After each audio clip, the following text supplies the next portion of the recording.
Jail খাটার পিছনেই কারণটা ছিল হচ্ছে যে বর্ষা চৌধুরী, যেটা দেখেন উনি হচ্ছে যে অনেক বিয়ে করছে। আমি পরবর্তীতে জানতে পারি যে আমি তার 12তম হচ্ছে জামাই। তো এখানে থেকে যেটা করছে যে উনি আসলে বিভিন্ন মানুষকে হচ্ছে 22 বছর যাবৎ মিথ্যা মামলা, হয়রানি, এরকম সেরকম দিতে দিতে মনে করেন একটা কঠিন একটা হুলস্থুল ব্যাপার। যখন হচ্ছে যে আমার সাথে প্রতারণা করলো, আমাকে হচ্ছে কোর্টে গিয়ে 300 টাকার স্ট্যাম্পে হচ্ছে যে কাবিন করে বিয়ে করলো, 10 লাখ টাকা কাবিনে, এবং হচ্ছে যে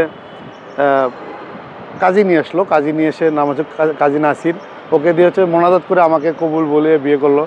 কিন্তু আমি তো আসলে বিষয়টা বুঝিনি যে কোর্টের যে 300 টাকার স্ট্যাম্প, এটার পরে আবার হচ্ছে কাবিন করতে হয়, এইগুলো আমি বিষয়টা জানি না। তারপরে হচ্ছে যে ও আসলো বাসায়, এবং আমার বাসায় 3 মাস থাকলো, এবং হচ্ছে যে বাসর সাজাইলো, বাসর করলাম, এবং হচ্ছে অনেকগুলো ছবি ছিল তার ফোনে। এগুলো নিয়ে যে যখন হচ্ছে যে মুন্না খান আসলো, মুন্না খান আসলে ওর টার্গেট ছিল বড় বড় হচ্ছে যে মানুষের, যাদের টাকা, বিবাহিত হোক আর অবিবাহিত হোক, এদেরকে ফুসলিয়ে ব্ল্যাক ম্যাজিক করে, ব্ল্যাক ম্যাজিক করে মূলত এদেরকে ফাঁসায় দেয়। ঠিক আছে, সেখানে যেটা আপনারা জানেন যে এর আগে তো অনেকগুলো মামলা হামলা বিভিন্নভাবে হেনস্থা করলো, এবং জ্যাকি, রুমি, তারপর হচ্ছে তাজিন, এদেরকে বাবা মার বুক খালি করলো। এগুলো করে আসলে বিভিন্ন একটা বেড়াজালা সে ছিল, এগুলো আমি জানতাম না। যখন আমার সাথে সে পোল্ট্রি নিল এবং আমাকে বলতেছে যে আমি তোকে হচ্ছে যে বিয়ে করিনি, এটা হচ্ছে যে একটা ধর্ষণ মামলা দেবো, দিয়ে হচ্ছে যে তোকে ফাঁসায় দেবো, তুই আমার কোনো কিছু করতে পারবি না। তার মানে এই মহিলাটা আগে থেকে একটা বাটপার ছিল, আমি জিনিসটা তো আগে বুঝতে পারিনি।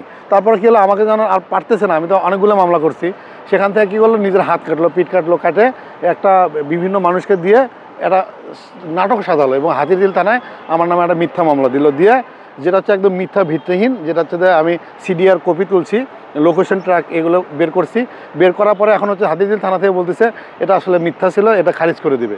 তাহলে যে আমার যে 5টা 6টা মাস শেষ করলো, 4টা চাকরি শেষ করলো, আমি একজন গণমাধ্যম কর্মী, একটা ভালো, আমি বাংলাদেশ টাইমসে জব করতাম, ঠিক আছে, এই জায়গা থেকে কিন্তু দেখেন আমার জায়গাটা কিন্তু সে হচ্ছে যে টোটালি 6 মাস শেষ করে দিল। এখন এসে বলতেছে মামলা খারিজ করবে। তাহলে আমি 7 দিন যে জেল খাটলাম, এবং সে কিন্তু নিজে স্বীকার করছে যে মুন্নাখানা থেকে 1 লাখ টাকা নিয়ে আমাকে হচ্ছে যে কোর্ট ওয়ারেন্ট, যেটা হচ্ছে যে কোর্টে টাকা দিয়ে ওখান থেকে কোর্ট ওয়ারেন্ট করে আমাকে হচ্ছে যে 4 দিন জেল খাটালো, যেটা হচ্ছে মিথ্যা এবং ভিত্তিহীন।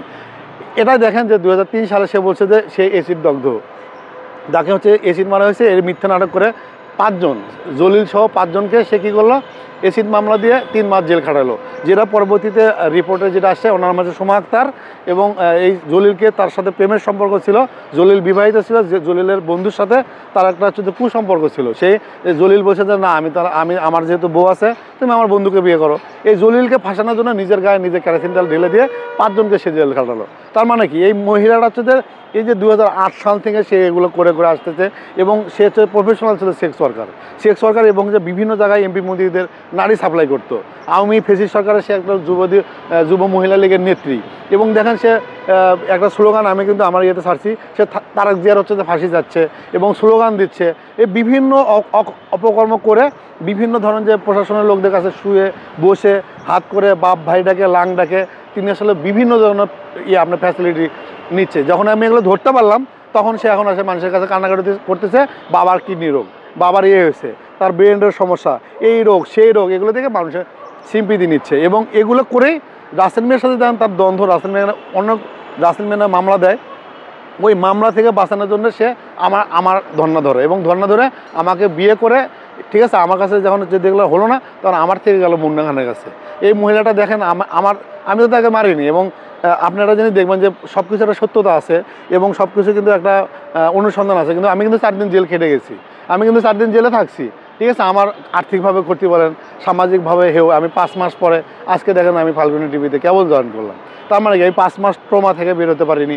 এবং আপনি তো জানেন যে প্রতিটা পুরুষ মানুষের একটা প্রতিশোধের নেশা থাকে, আপনি অন্যায় করবেন, আপনি কিন্তু কোনোদিন ছাড় পাবেন না। কিন্তু একটা মহিলা মানুষ কান্দে কাটে এবং একজনকে বিছানায় শুয়ে আপনি বিচার পাচ্ছে। তার মানে কি, বিচারের এই জায়গাটা কিন্তু এখন যেহেতু ফেসিস্ট সরকার পালাইছে, বিচারের জায়গাটা, যেহেতু আমি একজন গণমাধ্যম কর্মী, সেই থেকে আমি সবার কাছে করছি, যে অনুরোধ করছি, এই মহিলাকে কেউ বিশ্বাস করবেন না। এবং এই মহিলা হচ্ছে বিভিন্ন নাটক করে এগুলো করছে।